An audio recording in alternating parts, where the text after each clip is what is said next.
With that, I'll turn to the ranking member for opening remarks. Thank you, Mr. Chairman, for holding this hearing, and thank you, Assistant Secretary Lee, for being here today. I believe this topic's critical for us to examine, as great power competition is not confined to one geographic region. While we rightly seek to prioritize countering the Chinese Communist Party, we must acknowledge that Beijing is not just a challenge in the Indo-Pacific, but also a challenge to our interests across the Middle East, in Africa, and beyond. America's role in the Middle East is at a critical moment, and our approach to our relationships with our partners will speak volumes to our allies and our adversaries alike. Perception is vital, and given some of the administration's policy missteps, one could come to an erroneous conclusion about America's role, intent, and influence in a region where we have traditionally been the partner of choice. The withdrawal from Afghanistan, a somewhat nebulous Indo-Pacific strategy, an Iran policy that could disrupt the delicate balance of power, restrictive arms sales policies, the Biden administration's belated embrace of the Abraham Accords. It's not hard to see how our adversaries are weaving these threads into a broader narrative of U.S. disengagement. As our perceived light wavers, China is seeking to fan theirs into a flame. We already know the region is key to Beijing's economic ambitions. A substantial portion of its overland and maritime trade routes rely on regional access, requiring not just stability, but influence, no matter the cost. A GCC ministerial visit to China in January showed that the desire to deepen economic cooperation is mutual.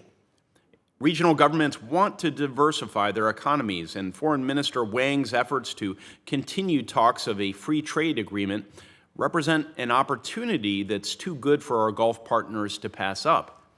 Militarily, we only need to look at the overtures Beijing has made to anyone willing to listen, including both partners and adversaries of the United States. Since the end of the UN conventional arms embargo on Iran, China has a new and willing partner who will flood the region with Chinese arms, including to proxies intent on the destruction of Israel. These examples show how Beijing has studied our example and is playing to what it perceives as our vulnerabilities. Where America must hold herself and her partners to a higher moral standard, Beijing instead distances itself with talks of mutual benefits and neutral engagement. This is the CCP party line when partnering with countries at ideological odds with each other. Where we must tie U.S. foreign assistance to positive steps in health, human rights, food security, and any other number of themes, Beijing only opens its checkbook. So while the CCP might claim that the countries of the Middle East should be free from U.S. influence, they're taking every possible means to exert their own influence and control. Perhaps this may offer an opportunity. As its interests in the region grow, China will not be able to maintain an image of distant objectivity. Deepening engagement with ideologically opposed regional players will eventually drag China into a geopolitical quagmire. Secretary Leaf, I hope you can address these concerns today and answer some key questions today, such as what will it take to win that competition? And what can Congress do to support that goal? We want to help, all of us. When it comes to national security, we can't afford to spend time playing politics. I believe we're at a crossroads in our relationship with the region.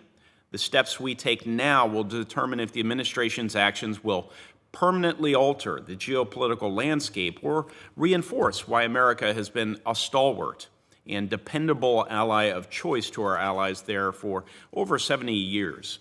I'm pleased that we're here to discuss such an important issue. Thank you, Mr. Chairman.